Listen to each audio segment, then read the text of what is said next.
நாடோடி மன்னன் ஒரு படங்க புரட்சி தலைவர் எடுத்தார். அந்த படத்துக்கு பாட்டு எழுதினது பட்டுக்கோட்டை கல்யாண சுந்தரம் அவர்கள். மாட்டு வண்டி செல்லாத இடத்திலே கூட பட்டுக்கோட்டையினுடைய பாட்டு வண்டி சென்றது. பாட்டு பூரா பட்டுக்கோட்டையார் எழுதினாரு. படத்துக்கு கதை வசனம் யார் தெரியுமா? கவியரசு கண்ணதாசன் அவர்கள். புரட்சி தலைவர் கண்ணதாசனை கூப்பிட்டு சொன்னாரு, அப்பா என் சொத்து சுகம் எல்லாத்தையும் வித்து இந்த படம் எடுக்கேன். இந்த படம் தமிழ்நாட்டில் ஓஹோன்னு ஓடிட்டுனா நான் தான் மன்னன், ஆனா ஓடலன்னா நான் தான்ப்பா நாடோடி. நான் நாடோடி ஆகிறதும் மன்னன் ஆகிறதும் உன் கையில தான் இருக்கு.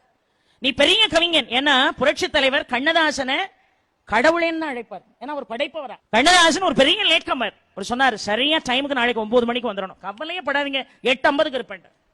இப்ப பட்டுக்கோட்டையார் 8 மணிக்கு வந்துட்டாரு, புரட்சி தலைவர் 8 மணிக்கு வந்துட்டாரு. இவர் ஆள காணோம். மணி 9 ஆகுது, 10 ஆகுது, 11 ஆகுது, 12 வரைக்கும் வரல. கார்ல இருந்து இறங்கி வராரு. இல்ல கொஞ்சம் மன்னிச்சுக்கிடணும், கொஞ்சம் லேட் ஆயிட்டு. இந்த லேட்டா வந்தவங்க பூரா சொல்ற வார்த்தை தான், கொஞ்சம் லேட் ஆயிட்டு.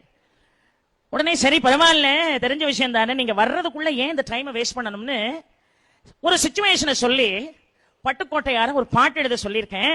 அந்த லிரிக்ஸ் சரியா இருக்கான்னு கொஞ்சம் வாங்கி ஒருவேளை சில வார்த்தைகளை மாத்தணும்னா திருத்தம் பண்ணி கொடுங்க என்னார். வாங்கி கண்ணதாசன் படிச்சு பார்த்துட்டு பேப்பரை மடக்கி வச்சுட்டு புரட்சி தலைவர்கிட்ட சொன்னாரு, லேட்டா வந்தேன்னு ஒரு 4 அரை இந்த கன்னத்துல அரைஞ்சிருக்கலாம். இப்படி பட்டுக்கோட்டையார் வரிகளை கொடுத்து என்ன அவமானப்படுத்திருக்க வேண்டான்னார். ஏன் தெரியுமா? உள்ள இருந்த பாட்டு என்ன தெரியுமா?